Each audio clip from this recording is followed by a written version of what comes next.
твоите родители, който знаеш.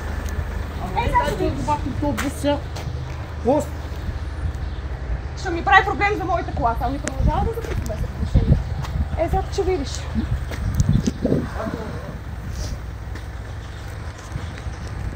Саша, ти имаш право да записваш сега. Ще записвам, това е пред собственото ми жилище. Нямаш право да записваш ти, бе. Имам.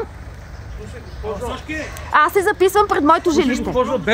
Без да иска, тя няма да я снимате. Нямаш право да записваш, бе, Сашке! Имаш единствено право да снимаш пейзаж и ако тя влиза в пейзажа, тогава по закон нямаш право да записваш. Много добре го знаеш. Излогация, пълна излогация. Голяма жена, възпитана, културна жена. Така ли? Значи тя ще ме рита в корема, така ли? Ще те рита, защото ти Ще ме рита в Ти е ритна корема? първа. Ще ме Аз се рита. гледам. Ти е ритна първа. Ритна е, добре, слушай ма. Ритна е първа ти. Ай. А тя се предпазваше. Да. Гледай. Хайде, ако обичаш. Гледай какво направи детето. Верно. Да, вярно, да видиш. детето. И се смееш. Не е те срам, На колко да рани години е? детето и се смееш. Верно. Да. можеш да съдиш. Лъжец. Лъжец. Ето тук е. Записано е. Не Записано можеш е, да лъжеш. Да. Да Аз залъжеш съм свидетелство. Ще заведа в съда за лъжеш свидетелство и ще те отскуба. За лъжеш свидетелство. Чуйте, което тук е какво вика, че доказано. ще да ме оскубе. Вижте какво наравнява само.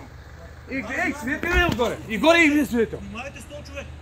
Аз го имам записано. Какво е станало? Мале. Не е срам да нападаш толкова хора. Много добре, Цяло да му скуба. записваш. Лъже свидетелство е престъпление по закона. Саше, записваш и ти викаш. Внимавай, защото е тук. Че ще му скубе.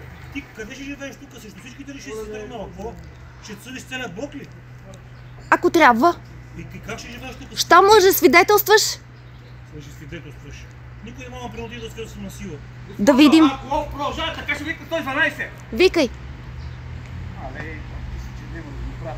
Виж колко хора има срещу тебе. Викай. Викай. Викай.